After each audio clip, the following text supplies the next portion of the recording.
And tonight, critics point to issues in the way Baltimore handles open-air drug market. America, Baltimore just gave us another horrifying example of what Democratic leadership looks like in practice. 11 people overdosed simultaneously in Penn North. This is the third mass overdose in this same neighborhood in just 3 months. But here's what's going to make your blood boil. Baltimore City Council just admitted that they've been asking for a comprehensive plan to dismantle open-air drug markets for almost 364 days. That is almost an entire year, and they still don't have one. Meanwhile, residents are saying it's happening all day, every day, because mass overdoses have become so routine, they just expect them to happen.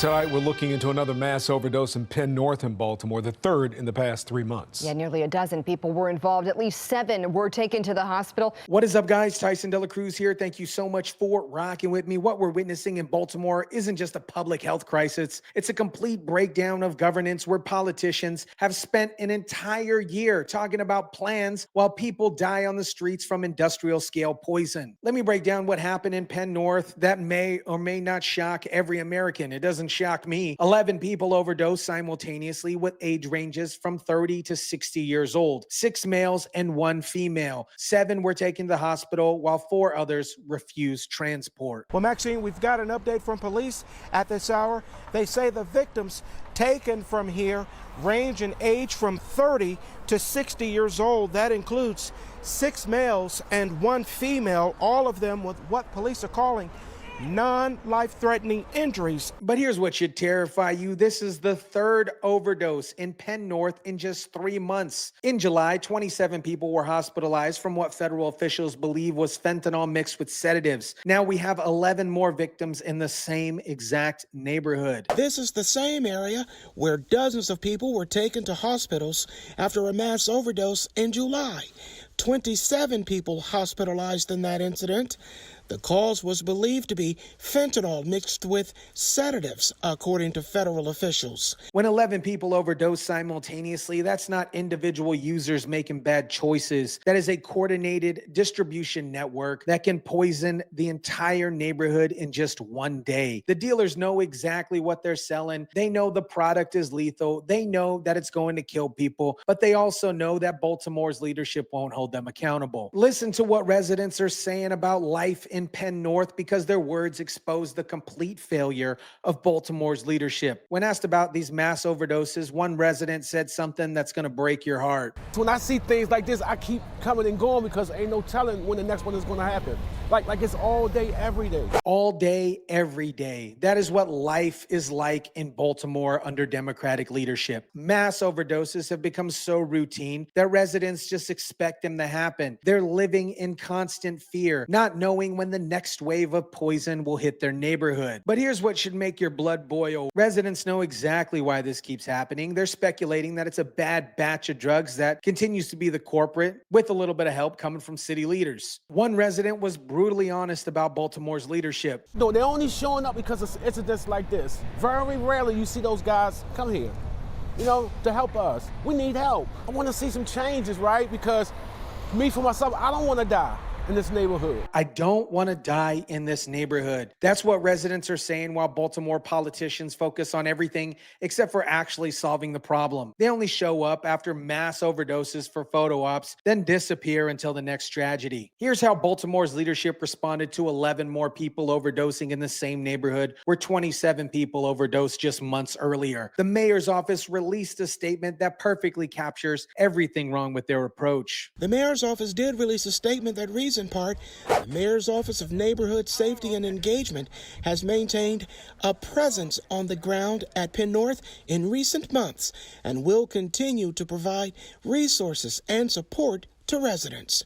Teams were also on the scene with life-saving medication used to reverse an opioid overdose. Notice the language. Maintained a presence, provide resources and support, life-saving medication to reverse overdoses. They're not talking about stopping drugs from coming in. They're talking about arresting the dealers. They're talking about managing the symptoms while the disease continues to spread. This is what I call the enablement industry, a network of organizations, activists, and government programs that profit from keeping people addicted rather than getting them clean. They call it harm reduction, but what what it really does is normalize drug use, make it safer for people to stay addicted, and create a permanent client base for their programs. Instead of attacking the supply chain, they manage the symptoms. Instead of arresting the dealers, they hand out clean needles. But here's the most damning evidence of Baltimore's complete failure of leadership. Councilman Mark Conway, who chairs the Public Safety Committee, just revealed something that should outrage every taxpayer in America. So I've been asking the various agencies for a comprehensive plan for dismantling open-air drug markets for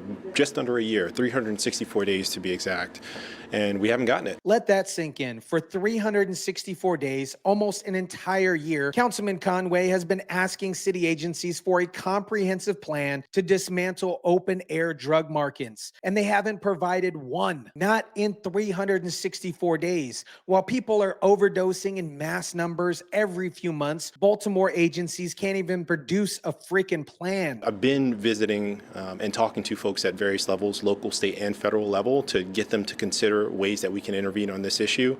I've really struggled to get real traction here and a real sense of urgency, and I want to make that crystal clear. People are dying, families are being destroyed, entire neighborhoods are being poisoned, and there's no sense of urgency from Baltimore's leadership.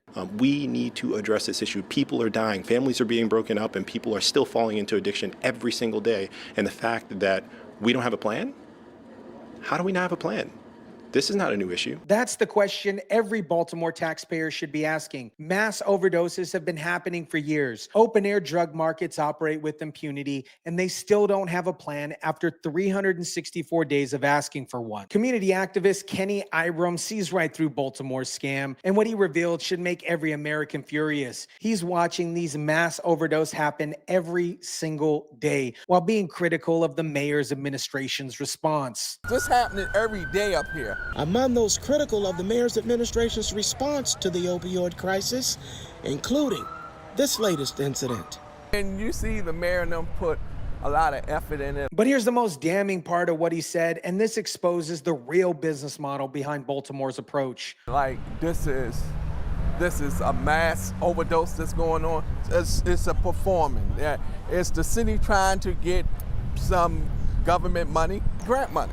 It's funded. They want to put a new building up here as well, or some kind of drug treatment building that they want to put up here where they get funded for that. He's exposing the real game. Baltimore's leadership is using these mass overdoses to justify more federal funding for more programs that will manage the crisis rather than actually solve it. They're literally profiting from misery. Every mass overdose becomes an opportunity to request grant money for more buildings, more programs that keep people addicted rather than getting them clean. Think about the incentives here. If they actually solved the drug problem, thousands of people would lose jobs and millions in federal funding would disappear. So they have a financial interest to manage the crisis rather than actually ending it. But not everyone in Baltimore has given up hope. Carl Green, whose parents dealt with drug issues, came to testify at city council meeting because he understands what real accountability looks like.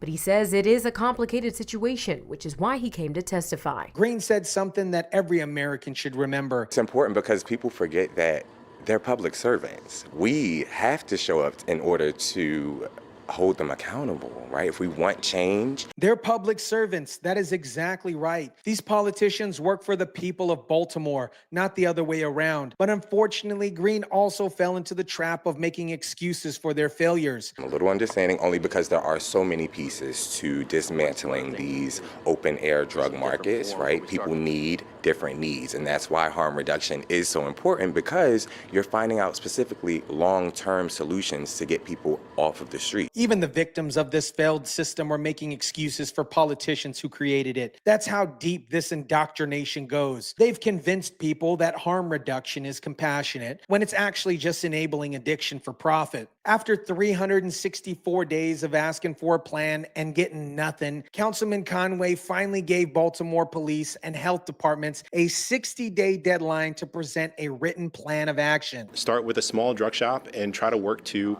get those young men to make other decisions and to make sure that no other young men actually come in and fill that void. This is exactly the kind of weak, progressive thinking that turned Baltimore into a war zone where 11 people can overdose simultaneously, and politicians Politicians respond by asking for more time to create plans that they should have had years ago. Baltimore has been doing the exact opposite to stop drug flow into their neighborhoods. They surrender to the cartel, they enable the dealers, and they create entire industries that profits from managing addiction rather than actually curing it. This is exactly why President Trump is doing what he's doing. When local leadership either is too incompetent or complicit, when they spend 364 days asking for plans while people die in the streets, the federal government has an obligation to step in. The criminals in Baltimore are so entitled that they can poison entire neighborhoods with impunity. When 11 people overdose simultaneously in the same area where 27 people overdosed just months earlier, that tells you everything you need to know about how completely Baltimore leadership has failed. America, Baltimore's latest mass overdose, 11 people poisoned simultaneously in a neighborhood that's seen this happen repeatedly, perfectly illustrates what happens when you prioritize ideology over competence in government. For 364 days, Baltimore City Council has been asking for a comprehensive plan to dismantle open-air drug markets. For 364 days, they've got nothing. Meanwhile, residents are saying it's happened all day, every day, because mass overdoses have become routine, and community activists are exposing how the city uses these tragedies to justify more federal funding for programs that manage addiction rather than cure it. The residents of Penn North deserve better than politicians who show up for photo ops